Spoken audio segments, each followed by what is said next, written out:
小さな花の使い方すらわからないけど、それでもこの世界は回り続けて見守るよ。こんな僕らだって飛び立てる。声は枯れてなくなっても生きる道を見つけたら、高く広がった空も今なら進めるだろう。ここから身を崩せなか強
blind reacting to everything here, and I'll just trust you to know what we're about to see as one of the poolers. Yes, absolutely. I hold all the knowledge here, and all the surprise is gonna go towards Sparky. And yeah, without further ado, I don't think we really have anything else to say before we really go into the meat of things.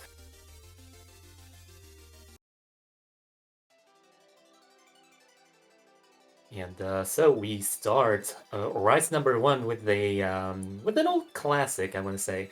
So this is gonna be an Electon map. It's a fairly old Electon jump stream, uh, going by the name of Apollo 11. So some of the players who have played Electon maps and even like tournament maps before might be familiar with this jump stream uh, map before, might have played it before. It is 180 BPM, and it is a fairly stamina draining compared to last week's Ukiga mode. So Yeah, yeah, go ahead. no, I was about to say is like it definitely looks like a bit of a step up from what we were doing last weekend. It looks like the BPM is a little bit higher than last weekend. As you mentioned, it's basically a little bit more focusing on that like pure jump stream element. Um, Basically a test of can you handle the BPM and maintain some good accuracy from what it looks like. Nice jump trail. And a nice repeating pattern also might be a little bit chokeable for some people who do not like repeating patterns. And like the repeating patterns are especially hard to handle when you are nervous, I noticed. Yeah, for sure. You get through these streams, and after a certain point, your hands really do start to feel it after a little bit in terms of either shakiness or just the little jitter that can appear sometimes to cause a couple extra 200s than you're expecting. And we're still in that range where tiny little mistakes like that can make all the difference in some of these matchups. Yeah, like speaking of dropping 200s might also be prone in especially in like the small bursts of small technical bursts here and there that might happen. Like here's one that you just saw after the DLN. Um, they're there's they're spread out throughout the map, and you really have to pay attention where they are. You cannot like 100% autopilot this map, and especially since it's like fairly fairly traily in nature and fairly straining in terms of finger coordination. Yeah, for sure. And to be fair, if you are able to handle this like BPM range, it shouldn't be that bad to swing some pretty high scores on. I imagine some of the higher seeds in this tournament are going to be aiming for like that V1 double S, just trying to keep that 300 count as low as possible. Meanwhile, those trying to contest those harder matchups are going to need to really ensure that they kind of hunker down and don't pick up any extra unnecessary 200 counts at all. Yeah, absolutely. I think combo is also going to be a fairly big component of this, but I feel like this pick in particular focuses on the physicality and stamina, Mhm. raw stamina of it. Like the length is almost 3 minutes long, so at that density, there's almost no break to the map whatsoever. So it really does come down to physicality and stamina. For sure. But that will do it for our first rice pick in this pool. We can move on to the next map here. And the next map is going to be a Valedict map. So we don't really see that many Valedict maps in that star rating range. And this is one of the rare ones, and it is a low-key vibe. It is pretty short, 1 minute and 47 seconds. Like you could almost call it a TV size, especially with like the lead in intro that doesn't like start right away. It might as well be a TV size uh, technical dump. It's like very streamy, so it's gonna be acting as the streamy, speedy type pick. Yeah, for sure. Definitely feels just on the surface getting into it a bit of a step up from Rise 2 from last weekend, just maintaining that same vein of like broken up jump stream with that like undulating sort of snap variation where you go from like the 1/4, compress it down into like 1/6, 1/8 before spreading it back out, and getting those transitions down is going to be super important for those trying to contest on this pick, particularly because of the fact that it is so short.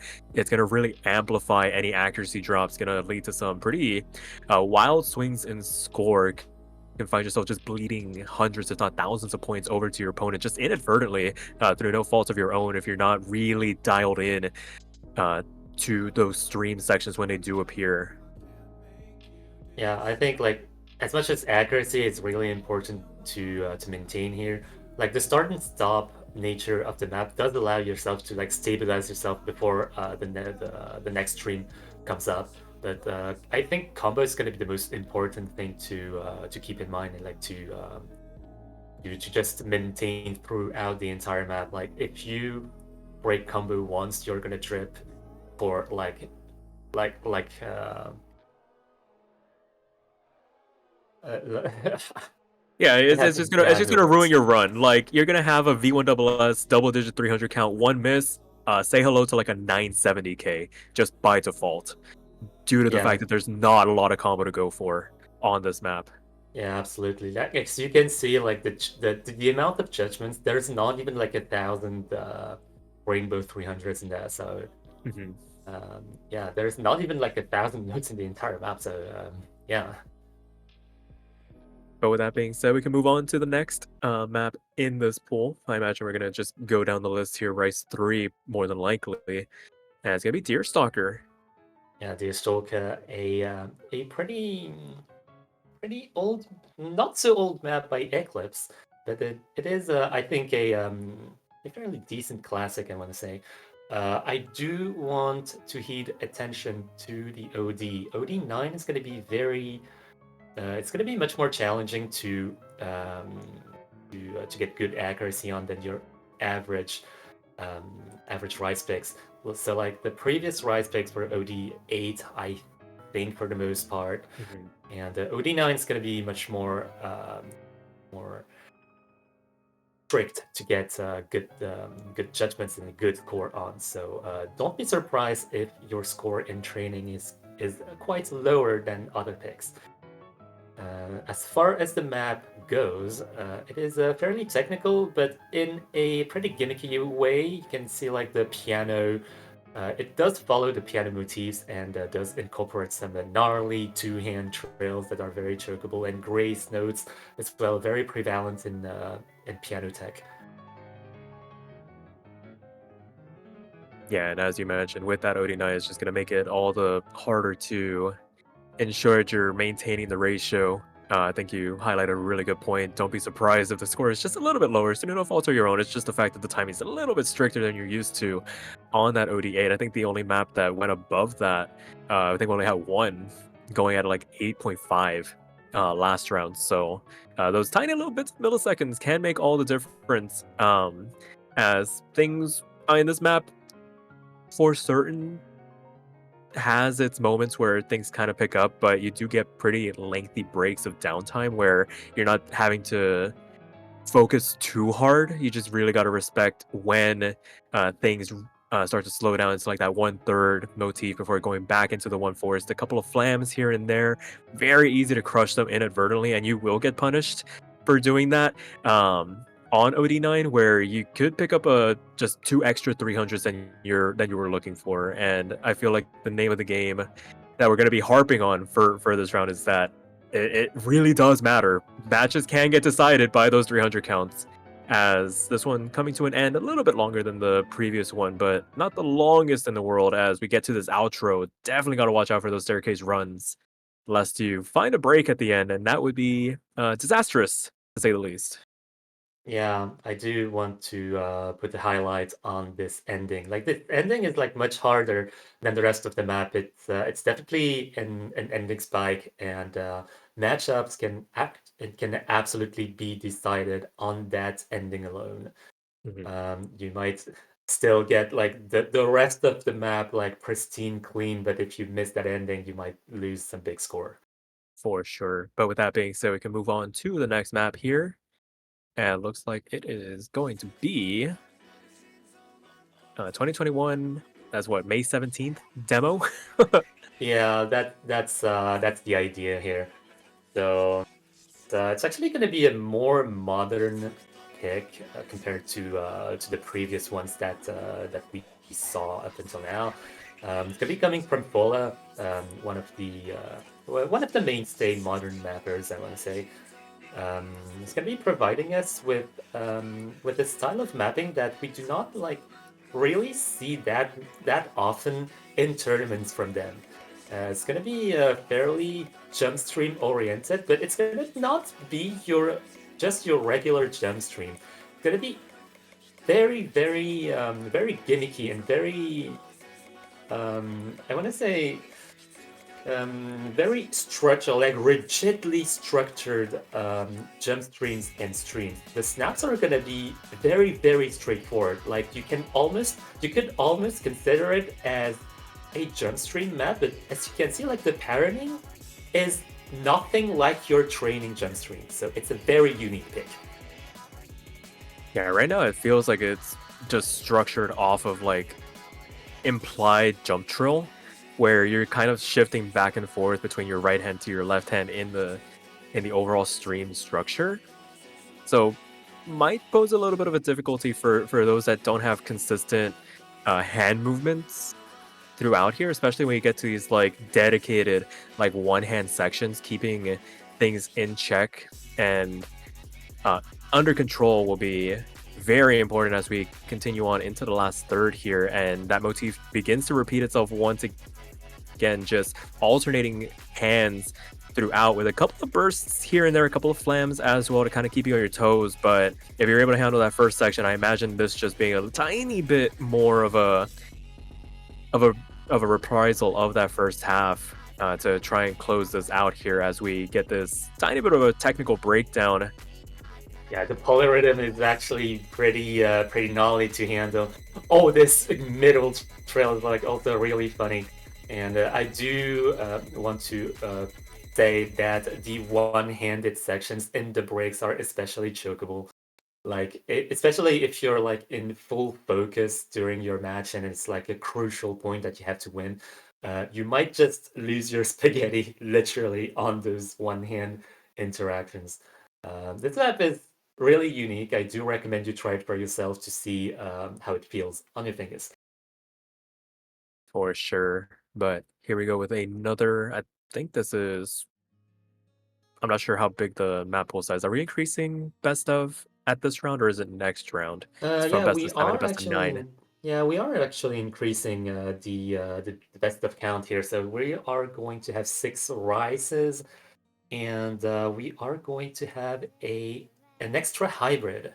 So Nice. 3 hybrids, 6 rice, and this is gonna be rice number 5. Rice number 5 gonna be Hana, mapped by Vortex. Vortex, and another prominent technical mapper known throughout the years, and I do want to say it's a fairly Vortex is a fairly old school kind of name as well. So here we go, another throwback for those who know the map.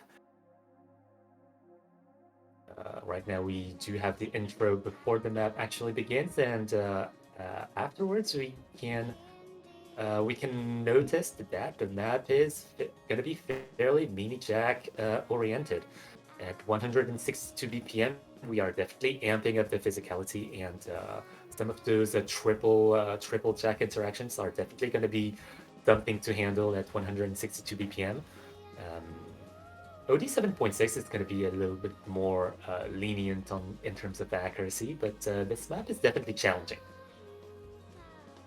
Yeah, so far, correct me if I'm wrong, clocking in one of the longer maps we've seen so far this map will showcase. So over 3.5 minutes. I'm not sure if there's any drain time shenanigans from the intro, but judging by the fact that there's those LNs at the very beginning might ensure that you're playing most of if not all of the song.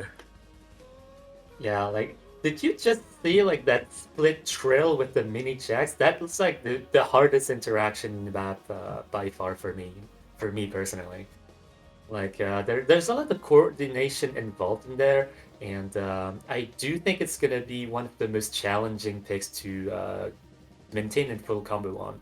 I think many people are gonna be able to maintain the full combo, but it all comes down to executing in that match, and I think like this is definitely one of the most challenging maps to execute in a tournament situation. Yeah, and I stand corrected. I saw the 3 minute 31, but that is train time shenanigans. Much shorter. I didn't expect it to end that quickly. Even less amounts of notes than the earlier Joji map. I noticed 905. So cannot afford to miss. Cannot afford to make any mistakes on this particular pick. Proving that this rice pool is a bit of a minefield. For those that tend to gravitate towards it. But as you mentioned, we did add a extra rice pick to the pool. Can see what it's gonna be here. What is rice 6 gonna have in And, store for us? and Rice number 6 gonna be brought to you by none other than Neptune.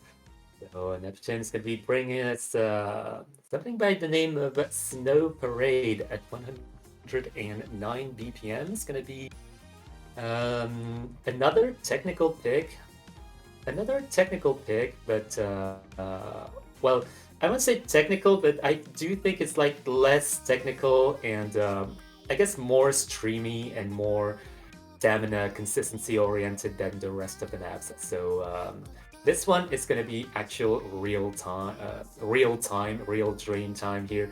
So we are actually going to play the full 3 minutes and 19 seconds that you can see here. Rise number 5, from going from memory, I think was also a kind of TV size drain time wise. Mhm.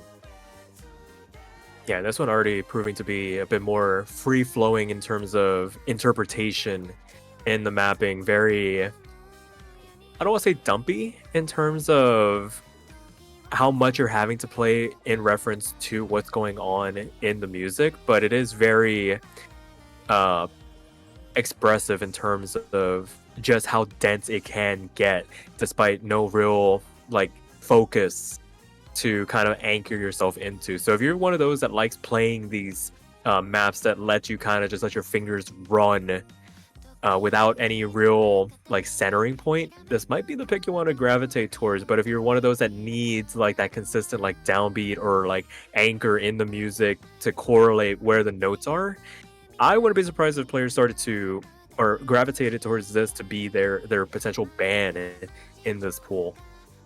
Yeah, like this one is definitely I want to say it's like definitely less physical than Rise number 2, the one from Baladix. Mhm. Definitely less intense and more spread out in terms of intensity. And so this is definitely like gonna be our consistency slash stamina oriented type of pick. Logan likes to call it the boss pick, which is kind of borrowed from French concepts of boss picks, which are maps that are harder than the mainstay pool, but are much longer also in average than the main staple. Here, it's not going to be that much harder, but it's definitely going to be harder to sustain all the way through because it's that long and without that many breaks. Yeah, I think the only saving grace here is the fact that because of that length and the fact that the node count is so much higher than some of the other shorter rice picks in this pool, the room for recovery is a little bit smoother. You're not having to fight uphill just as steeply. It's a bit more of a gradual curve. That being said, misses halfway through on a chart like this might be a little bit insurmountable, especially if you don't have the accuracy to back it up to try and contest against your opponent. It'll be interesting to see how this map plays out once we do see some of the matches begin next week, and I'm very interested overall as we round out the entirety of the rice pool. That will do it for that. Pat, do you know if we're gonna go from this to hybrids or from this to LNs? I do believe that we are going through long notes first. Nice. So, I mean, I think Logan can hear us though. Logan definitely has the control over Or is it throw the which curveball? Just load up a hybrid on us to make us look silly. yeah, just load the tiebreaker right away. Just ball it. Anyways, this is Ellen number one. This is definitely gonna be the longest of them all. Probably the longest non-tiebreaker pick as well. It's gonna be 3 minutes and 31 seconds at Jenny, mapped by Polyportif. So since this is pretty much gonna be our Ellen. I want to say consistency slash coordination release type of Ellen. So for Arena 64, we definitely did not put the complexity of releases very high because some people have never played long notes before this tournament, and we wanted to ease people into what really long notes were about here. So here, as you can see, you can start to see what LNs are worth in a slow, almost inverse fashion in this chorus, for example. It is a fairly, I want to say it's a fairly straightforward pick, but it is also very slow, and the slower an LN is, the more coordination demanding it gets. Yeah, for sure. I find it funny that you mentioned like gradually getting people into playing LNs because some might be playing it for the first time, and then you guys hit us with the LN1 pick. There were some pretty interesting scores on that one, to say the least. But it's one of those where at this range, it can be very much a black and white skill set, kind of like can you play it or can't you? It's like there's definitely some steps players take on their journey to learning LNs, because the barrier to entry is like really low, but the barrier for mastery and ensuring you can get those like high accuracy scores that are contesting like the tops of like the stat sheets is very high. And this map is going to be interesting to see how players manage, because of the fact that there are some loose hanging LN releases littered throughout. That being said, there are sections where you do have these like anchored LN releases where there's like a note to correlate where you're supposed to let go at any given time. But this will be one where you might see a lot of FCs, but the scores are going to vary wildly. Like, I wouldn't be surprised if we saw like a 960, 970 KFC on a map like this as we make it through next weekend. Yeah, absolutely. I think like the dynamic of this LN one is going to be very different from the LN one from Rana 64, because Rana 64 was also much slower and more coordination oriented than this one. Like this one is definitely more consistency slash release oriented than Rana 64 LN1, which was very much more pure coordination, very heavy, slow coordination oriented, which is why people had trouble on it. So some people might actually have less trouble on this LN1 than last week. For sure. It feels like, in my experience, I don't know if you can agree with this, the higher the BPM on an LN chart, it feels like players have less trouble with it because they're not having to hyper focus on specific LN tails for nearly as long, so they can kind of let their fingers decide where they need to go and trust that there's a note to catch them. Yeah, absolutely. I think like along with the musical catchiness of the song itself, it does really just lead your fingers where they need to be. For sure. So that will do it for our first LN pick in this pool. We can move swiftly on to LN2 here, and it's gonna be Boys in Kaleidosphere. Classic for those that have been around for a while. I remember last seeing this back in what, like 2021? Yeah, it does come from I think either the first or the second instance of our 4-digit mini World Cup. So yeah, we are making you play some 4-digit maps, but it's 4 digits from I would say 4 or 5 years ago. Yeah, for all we know, those players don't play as much as they used to. And I mean, the skill floor for players nowadays is so much higher than it was back then. Back then, a map like this was nigh impossible And now we'll probably see somebody swing like a 995k on this, just effortlessly. Yeah, especially since this map is OD6 compared to the average of OD7 that we see in LN maps. OD6 is like very lenient in terms of accuracy, so we can potentially see some really crazy scores on this one. But this is not gonna be easy to handle. Like I haven't double S this map until very late into my player career, so definitely a tricky one to handle. Got to pay attention to all those technical bursts here and there that are really tripping up your LN coordination. So this is going to be a little bit more of a coordination-oriented pick than LN1 um, in terms of interaction. Less release-oriented, I want to say, because the snaps are like very straightforward and very jointed with the next note. That is. For sure. So that will do it for LN2 here. Shout out to those that remember this chart from a couple of years ago. I feel like there's gonna be some players here that are getting like PTSD flashbacks with this chart, but I hope they find some enjoyment this time around with it. But with that being said, that will do it for LN2. We can move on to LN3 and round out this LN pool. Yeah, this is going to be another classic, funnily enough. Oh That's going to boy. be Magnolia by Juan Crisol. We are sliding in, we are starting to slide in the Juan Cristal classics here. And it's just going to be I would say one of the easier LNs from Juan. But this is not going to be necessarily easy if you're just starting to get into the skill sets itself.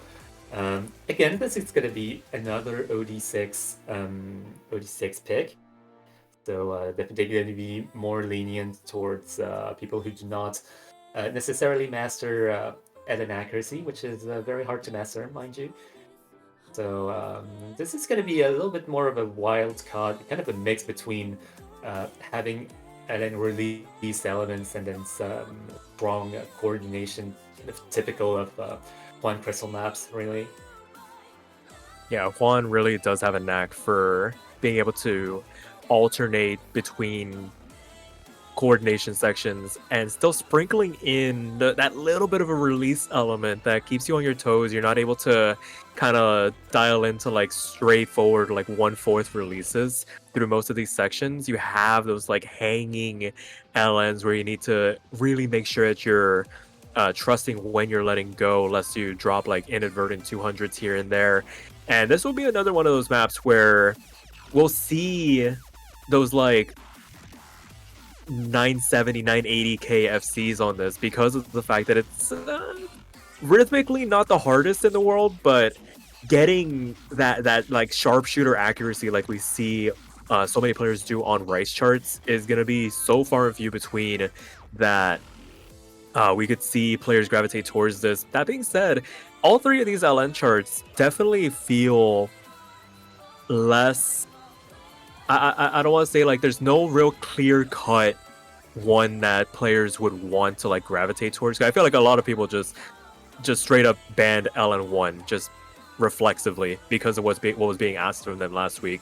Whereas with this one, you kind of have to pick your poison a little bit. Like what variety, what style of LN do you want to do the least, and try and focus on ensuring that the other two are up to snuff here. So again, going to be very interesting to see what players decide to gravitate towards to in their match, or if they're just going to handshake, double ban LN, and just duke it out on the last remaining one.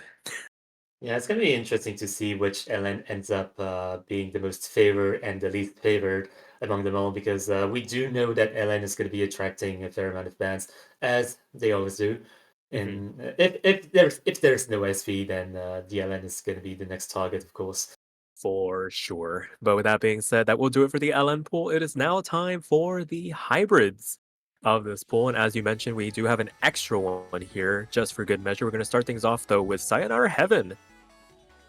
Yeah, so the hybrid pool this time around, I do think like the hybrid pool in Parameter 2 is looking very interesting and unique, because I do feel like the hybrid pool complements both the rice and LN pools by adding in some elements that were not necessarily represented by the rice nor the LN picks before. So here we're gonna be having a fairly technical hybrid here. So it's gonna be having some small tech bursts here and there. Like this one is also a pretty big rice burst, and some pretty strong coordination elements that you really have to lock in and just try and make sense of it.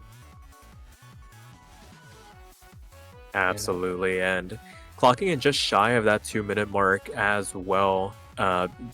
As we mentioned, with all these shorter form maps, like the road to recovery on a map like this is going to be so much harder than some of the longer form maps. And with these LNs being thrown in for good measure, like dedicated sections where you're having to do either coordination or like small samples of release LN before diving back into those heavier rice bursts, the transitions in between are going to be important. But I imagine if anybody's going to miss on a map like this for the hybrid pool, it's going to be on the transitions into those releases, like just bouncing a finger off a key, or just letting go too early to transition into one of these bursts. Yeah, some of those releases are also not very straightforward. So, like making sense of both the rice technicality and the LN technicality of this map is like definitely going to be something with doozy. There's also some shields sprinkled in there. There wasn't really a lot of shield representation before, so here it is.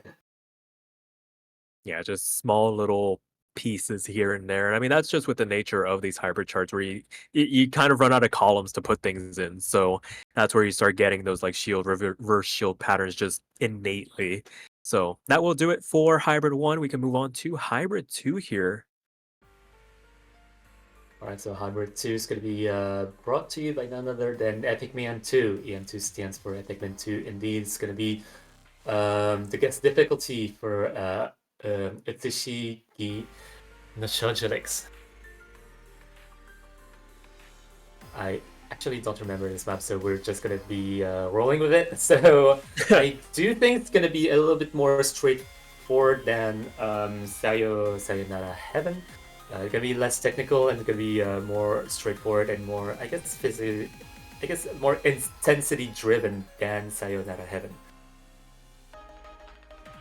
Yeah, and if you imagine anything mapped by Epic Man 2, they tend to have a propensity to just throw in these more we say straightforward, but there's still these technical elements. You have these flam grace note patterns that kind of dot the landscape that they're really known for. They really like to get really expressive with some of these sharper transitions in music, and whenever there's like either buzzes or like hard rolls, they're able to really make you work to push out some of those transitions. So as we make our way into the back half of the chart, another one that clocks in at about 2 minutes. So not really the biggest of drain time differences through this hybrid pool, just a little bit of everything getting thrown at you all at once in a nice little condensed package. Yeah, here we can see some fairly coordination demanding graces and polyrhythms, or unless that's the stream that's dying on me, but yeah, it does really demand your attention. At clocking in at 195 BPM, it's definitely getting into the fast territory of things, especially if those mini jacks. The mini jacks are definitely at 195 BPM, so it's definitely something not represented by other picks in the pool. So definitely something that you want to keep in mind for to throw at your opponent in times of need. For sure. So that will do it for Hybrid 2. Only one map left before we get into the tiebreaker for this round. As we mentioned earlier, like I said, we're expanding the format to best of 5, or best of 9 rather, first to 5. So gotta win that extra map. Don't leave the lobby once you get 4 points, please. For the love of God, we don't want to have to drag you back in. But for Hybrid 3, it's gonna be Transport. Yeah, it's gonna be the ranked top difficulty of transport map set by Stan. Um, so I mentioned that LNs were gonna be the target of the bans. Actually, I was mistaken. This might be the target of the bans because it is actually. I want to say the SVs in this one. Yes, there are SVs in this one. Are actually more disruptive than the qualifiers SVs. I think the transitional difficulty of those SVs cannot be understated, and they're going to be making people drop some accuracy here. So here we got some fairly standard, fairly balanced between Rice and LN coordination here. At 147 BPM, it's going to be fairly okay to manage. A fairly mini Jackie in nature overall. If we speak from the raw note nature of it. For sure. And when you say that there are these SVs that are going to get a tiny bit more intrusive, I feel like the word people should think of is just anticipation. Don't anticipate where the note's going to be. Just trust where that downbeat is, lest you find yourself breaking at those little transitional moments. We saw it last week, or yeah, this weekend with Hybrid 2. The two little SV jump scares. The amount of folks that I saw going down to those were one too many. It's crazy what a tiny little stutter can do to people's focus. Yeah, if that was the effect of one stutter, this one has so many stutters and many transitions between like yeah, as you can see, it goes slow and then fast, or fast and then slow. Those are gonna be making people drop so many 200s, and that's definitely a weapon that I think SV players can put to good use if people are not aware of the nature of those map rules. For sure. It's very nice seeing that little curveball just kind of sprinkling in the maps that have that SV element. It's very old school, very reminiscent of the 2010s in terms of what these map pools used to look like. But that is a conversation for another day. We have one map left in this map pool showcase, and it is going to be the round of 32 tiebreaker. It is going to be overtime. Yeah, we are putting overtime as the Oh tiebreaker. dear lord. Biosphere's overtime. Are you familiar with this map, I perchance? I am familiar with the song. I remember what you put us through in MDS3 all those years ago. I have still not forgiven you for that. Oh, But it might have I been a see little Biosphere. tiny bit overshot, but Biosphere's map is a little bit more, I want to say, manageable. Yeah, I didn't even play in that round. I was long eliminated by then, but I saw what you were making the players do, and I was like, man, you are mean. But yeah, Biosphere needs no introduction. A classic mapper, very well known to those that have been around for quite a while now.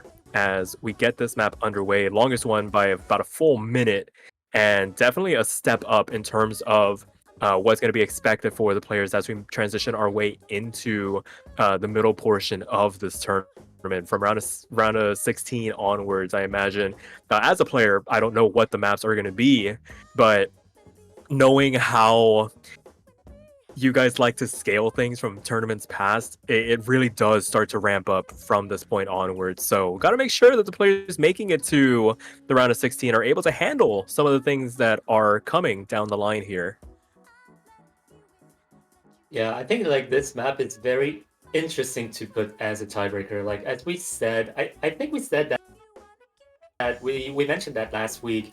We're not necessarily pushing tiebreakers as maps that feature every single map skill Mhm. set into a single map. We just want to put a map that decides the tie uh, between one player and another. So it's just having a map that decides who is the most deserving of going to a round of 16 either within the winners bracket or surviving within the losers bracket. For sure, kind of breaking away from what has become a slight bit of a tradition where it's like, oh, it has to be a hybrid style chart. It's like, no, this just has to decide who can handle what is to come later on down the line. So definitely a bit of a different philosophy than we have seen in recent years. So take that as you will. This is definitely a step up from the maps in this pool proper, at the very least. So we can at least agree that it's a little harder as we Midburst in get particular, into it's really hard. Yeah, a nice little wake up call halfway through the chart. If you find a break there, then things might get a little rough from here on out. Third map still left to go as it stands. That being said, with the fact that we're already 2/3 of the way through here, the fact that we're only at about 1600 combo is maybe a little worrying for some. The build up back to that 400 combo cap is going to be a little bit longer than maybe they were anticipating to begin rebuilding potential score loss. But as it stands, I mean, we've seen technical elements, we've seen some jump stream elements, there's some dedicated hands sections with these little bursts in between getting into the less than intrusive LNs. They're not the hardest ones to coordinate, but when you're trying to coordinate everything around them, it can get a little too much to handle at points. Yeah, like the streams here, especially the trails, like looking really it's like really fun to play, but like it's also really technical by the nature of jazz itself. And I like jazz. Yeah, I like jazz. Yeah, so the elements in this map are like I would say they're intrusive enough to require coordination to handle like the rest of the rice. You may notice that there's not that many LNs in the map compared to the amount of rice, but the LN difficulty is definitely there, especially in that later half. Like as you can see, like some of those triples here were kind of overlapping, and this outro is definitely gonna be something that decides that could decide some matchups here. Oh, for sure. You're playing for well over 4 minutes, and at that point, you're just getting hit by a barrage of gluts going on and on and on. All of those gallops just taking away potential accuracy and potential score. And it'll be interesting to see if players make it to the tiebreaker here. Did we get any tiebreakers around a 64? I feel like some matches came close. There were definitely a lot of 4-2s. Not sure if there were any 4-3s. Yeah, I don't actually remember. I would have to I'm sure somebody will tell us later on down the line. It's like, oh yeah, you missed this match or that match. But yeah, a lot of 4-2s. It'll be interesting to see if some of those players can turn them into 4-3s. But if you want, oh nice, very cool. So we did have tiebreakers this weekend, which is great. Somebody got to play that Pope Gadget map. But as it stands, we take a look at the bracket overall, the players that won their first round match, and we go down to the lower bracket.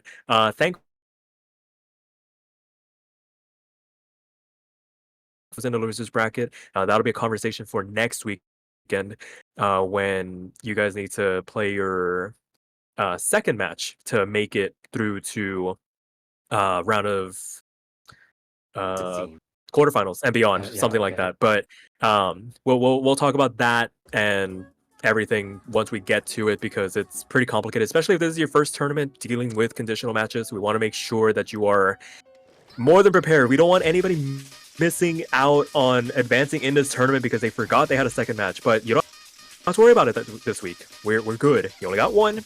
Got to make sure if the time does not work for you to reschedule with your opponent, please reach out to either hosts or folks that are in charge around here if your opponent is not responding to you, because we want to ensure that all the matches get played. We don't want people feeling like they're missing out, or if things get in the way. We're more than understanding. I say we colloquially because I'm a commentator, technically part of staff. But we want to make sure that matches are getting played and not having any people miss out because they overslept or something. But with that being said, Pat, is there anything I might have missed during that rant? No, I think that's a very good message to put out here, and we will absolutely remember you a direct distance in the Discord server. We will ping you about the reschedules you have to do, the things you have to pay attention to. It is very much guided. Every single bit of information is included in the Discord, in the forum post, and in the rules, etc. If you have any question, you can also just ask it directly. Yeah, we don't bite. As much as sarcasm tinges some of our replies sometimes, we want to make sure everybody's having an enjoyable time. So with that being said, map pool will be posted soon. Schedules will come out shortly thereafter if they aren't already being worked on. But with that being said, that will do it for the round of 64 weekend. Congratulations to everybody that won their match. For those that lost, you're not out of the tournament just yet. Definitely watch out for your next weekend matchup. But with that being said, we'll catch you guys later. See you next time.